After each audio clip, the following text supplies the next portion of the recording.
talk about the Policy Center, where I'd like to start is really to focus on policies and practices that negatively impact girls and usually result in girls going deeper into the justice system. And so our work is really about how do we address that? How do we look at what's happening in our community and how it's pushing girls deeper into the juvenile justice system, how it's negatively impacting those that are pushed into human trafficking. And we do this through a four-prong approach. And as you mentioned, research is a key part of it. We want to understand it before we address the issues. We have direct programs in our community, which are in elementary schools, we're in the court systems, we're in juvenile locked facilities, and we're in the community, where we really work directly with girls to help them work through whatever issues they're facing. We do training and technical assistance based off of all we know, and we take all of this information and go to Tallahassee and address the policies that are really creating these negative environments for girls. So this is not just diversion, this is also preparing this young woman for a path that's more productive. And that's not scaring them as to the bad path, but giving them that support and that light at the end of the tunnel. Absolutely. What we know is the bigger the behavior we're seeing, the bigger the trauma. And so if we can address the trauma, focus on the needs of the young person as a result of the trauma, we can really shift their trajectory, right? And what we believe is continuing, well, yes, our young people need to be accountable for their behaviors, but locking them up isn't always the only solution. Sometimes being able to provide services in our community that truly address their needs, and we know that girls' needs look very different than boys. Girls' response to trauma looks very different than boys. And historically, most of our systems have been created to address the needs of boys. And so the policy... Yeah, I've got a son and a grandson, so yeah, I guess so. So what we're doing is saying, let's do this work differently so we can really change the trajectory for our girls. Reduce their incarceration rates, shift them from being pushed deeper into incarceration, and hopefully shift their futures, like you said. Well, Richmond, you've been scribbling madly as we've been discussing here. So, first of all, you and I have met a number of times, but let's define what is your role at UNF, and then let's talk about this program. Sure. My official title is Vice President and Chief Diversity Officer, and my responsibility, in addition to overseeing the Office of Diversity and Inclusion, is to be a thought partner with the other leaders, including the president, to help the university go about its business and doing so through the lens of diversity, equity, and inclusion. We want to make sure that everything we do is thoughtful and intentional around including the people we serve, including the people that, and we as leaders serve the people that work for us, with us rather. And so we want to make sure that we are doing our work in a way that's very inclusive, that fosters a sense of belonging, connectedness, and well-being. Yeah, I can't think of a greater melting pot than a university, and having been out on that campus many times in the past 40 years, you see everyone and everything. Yes. You see every kind of sign, every kind of involvement, and certainly with the young women in there, they need to know, as we've had with October being Domestic Violence Month, you had your own event out there as well, and you've always had it. It's always been a strong event. Yes. So why is DEI, why is what we're talking about today so important, even within organizations that believe that they don't need it? Because there are always opportunities to be more inclusive and to build programs, resources, and services that reflect our greater Jacksonville community, reflect the people that these organizations serve. We want our clients and our constituents to see themselves in not only in our work, but in the people who are doing the work. So as you might imagine, the Delores Barr Weaver Policy Center employs a lot of women and girls, and I'm very proud to be a board member. And there are men who have worked there and do work and will work there. There are other men on the board, so it's not an exclusive women and girls organization. But as you might imagine, it's important for the girls that we serve to see people who look like them and people who identify with them. So we want to to make sure that that connection is demonstrated. Diversity is good for every organization. If you think about the business case, it's just good for business. It's good for the bottom line. It's good for people to see representation. Representation matters, and then ultimately, it's just the right thing to do. We in this organization, Vicky talked about understanding the unique needs of girls, and I think when in any organization, in any business, we have to think about how can we tailor what we do to the people that we serve and the people that we live among in this community. So diversity is good for every organization. Now, we're here for a reason, and that reason is next week, and that reason is called a summit. So, Vicky, outline what's the summit? What can someone who's there see, do? Lay it out for us. Absolutely. So the summit has actually been in existence for quite a while. The only time we didn't have it was during COVID, right? When the whole city world shut down. And it's an opportunity for us to bring thought leaders from across the country to our community to better understand what's happening for girls. We will have key researchers in the room educating and training. We will have key individuals. Dr. Linda Manning from Vanderbilt University is coming to do breath work and really teach us how to do what work? Breath work. Breath work. So, what we learn. Taking a calming breath? Taking a calming breath. Okay, I got that one right. From a therapeutic lens. UNF, give me a point on that test. You got it. But really from a therapeutic lens, right? So our young people aren't always comfortable talking about their trauma immediately or building trust immediately, right? Many times I have young people say to me, Miss Basra, what do you even know about my life? Yeah, you have all these letters behind your name, but really? And so I think breath work. Yeah, you're so old. How do you remember what it's like to be 14? Right. You're not old. Trust me. But I think breath work is an opportunity for us to do therapeutic work with young people where they don't have to necessarily talk about what they experienced, but can still feel a sense of healing. And I think Dr. Linda Manning does an incredible job of that. We will also have Dr. Amy Banks and Isaac Napper, who is Dr. Amy Banks and I have worked together a long time, but recently she released a book. Mr. Napper had been accused of murdering her father and was arrested, incarcerated at the age of 16 and spent multiple years incarcerated. And Dr. Banks went to visit him always. And now they've written a book together because at the end of it, he was not the one that murdered her father. And she was a part of the key team that helped to prove his innocence. And so they're going to do a keynote speak and also a breakout session. We have from the Miss Foundation, we're going to have Shauna Chapman speak about resiliency despite opposition. Yasmin Wafa will be really looking at understanding and addressing the abuse to prison pipeline and its new research that has just come out, continuing to show that girls that have experienced extensive abuse and trauma are going deeper and deeper into the system, and how do we start shifting that? So those are just some of the high points of some of the speakers, national speakers, that we will be bringing to the table to really talk about what is happening for girls and what are the new and innovative things we can do in our own community to start shifting the trajectory for girls.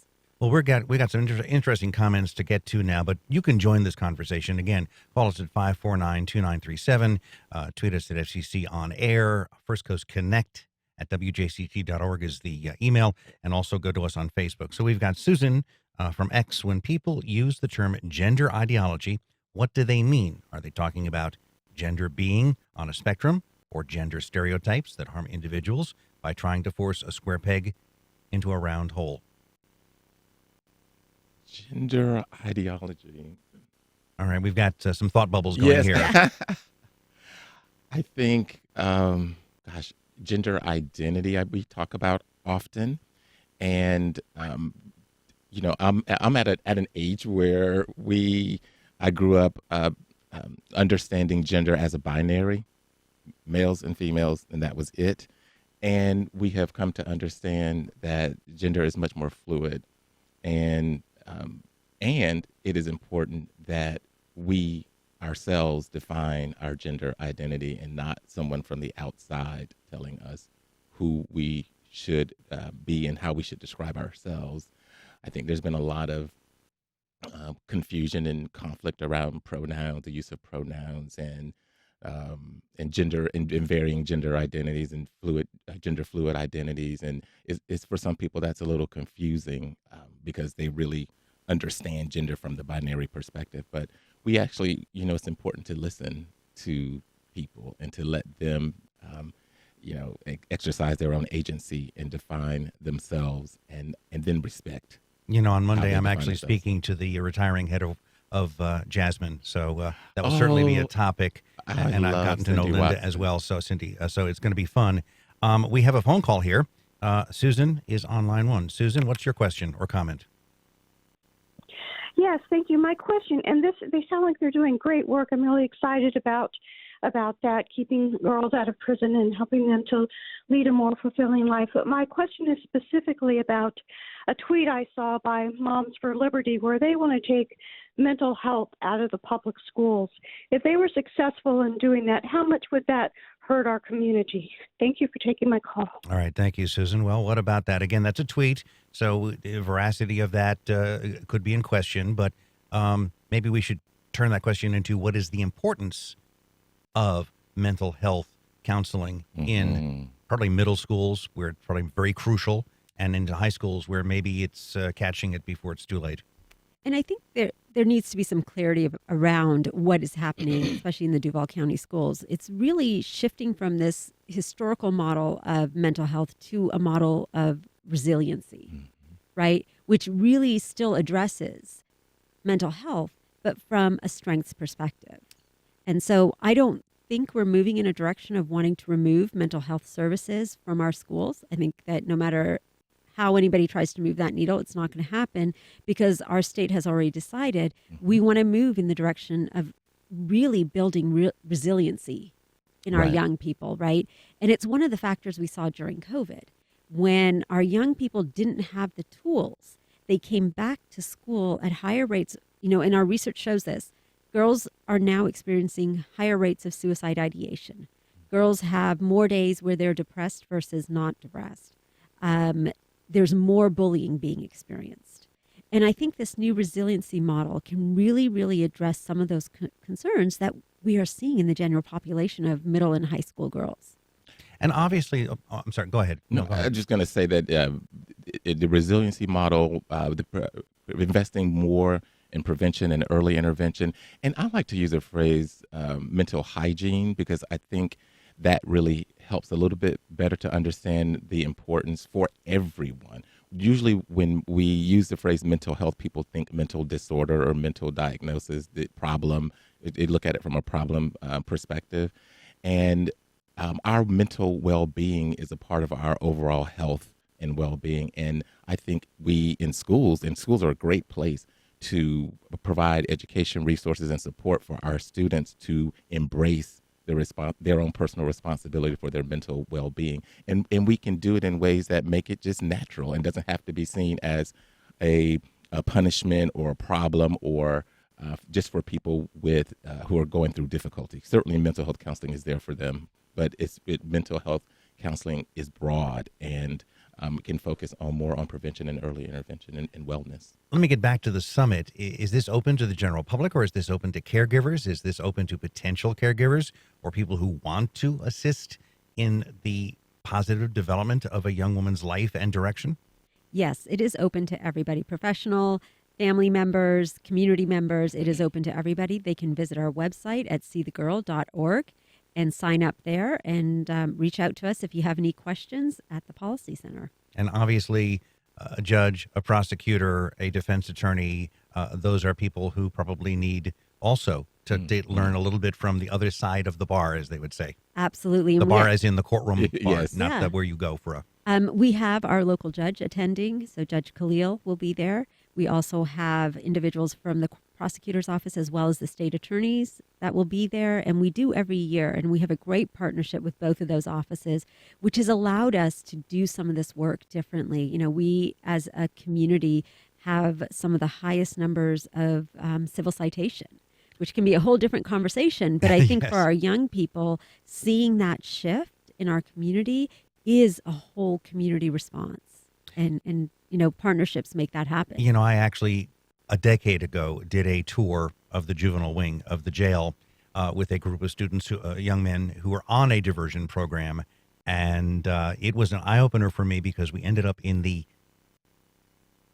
really nasty felony wing where there were young men arrested for homicide cases. And I've been covering that stuff for years, and even I was a little taken aback at what I was seeing and the age. And now we're seeing so many young people involved in so many things. And you're hoping, obviously, to divert the women maybe at an earlier stage than the state attorney's civil citation diversion would be, right? Well, I think civil citation is a great diversion opportunity because what it does is it really connects our young girls to services in the community. So we're a part of that program. And so instead of going and being locked up, they have an opportunity to receive needed services in the community. And I think the civil citation provides an accountability component because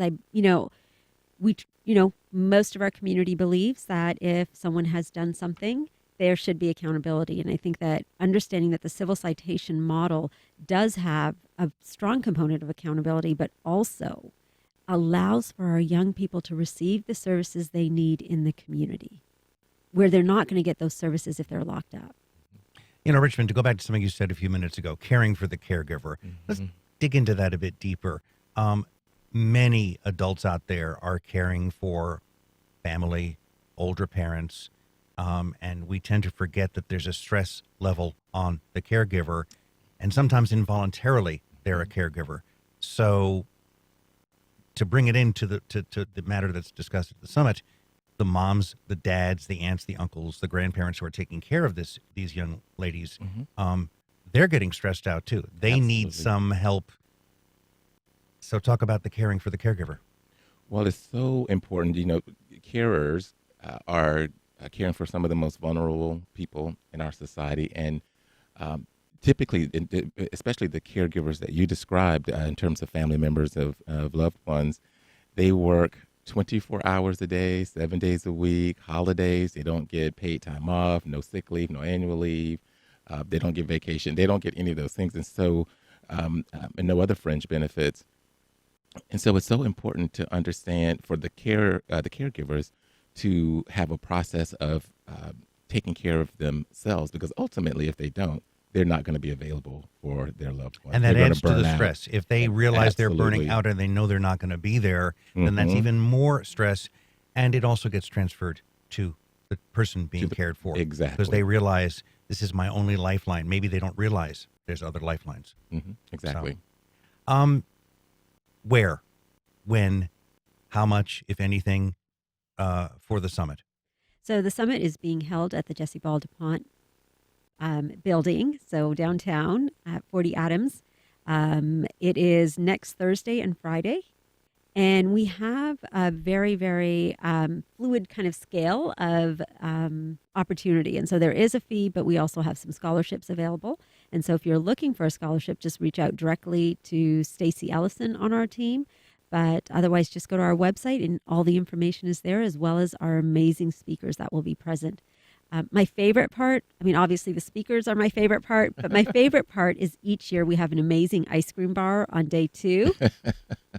Now, see, there's your inducement to stick it out, right? Right. Exactly. Right. And I think it's that piece of our summit is not only do we want to raise awareness, increase education, we also want to focus on providing caregiving at a level that I think sometimes we forget for those that are in our audience. And so we try to do a lot of fun activities. We do giveaways, prizes, but then we also have this amazing ice cream bar that, is a way of saying, hey, take a Chocolate moment. sprinkles. I haven't had those since I was a kid. So Well, come we'll and see you join next us week. on Friday.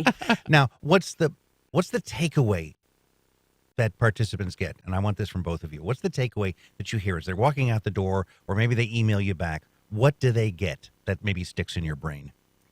I think that what I hear all the time of how much fun it was and how much amazing information they got that they wouldn't have otherwise been exposed to. And then the community partnerships that are built and the relationships that are built. Many have not ever been in the same space together, and they have this opportunity to be together, collaborate, have key conversations based off of what they've learned. It's really energizing to get information, new strategies, and ways to work to continue doing the work and to be even more effective. It's also great just to connect with other people who are doing the work, to support each other through that fun that Vicky talked about, through the learning, and a way to disconnect from the work for 2 days, even though we're talking about the work.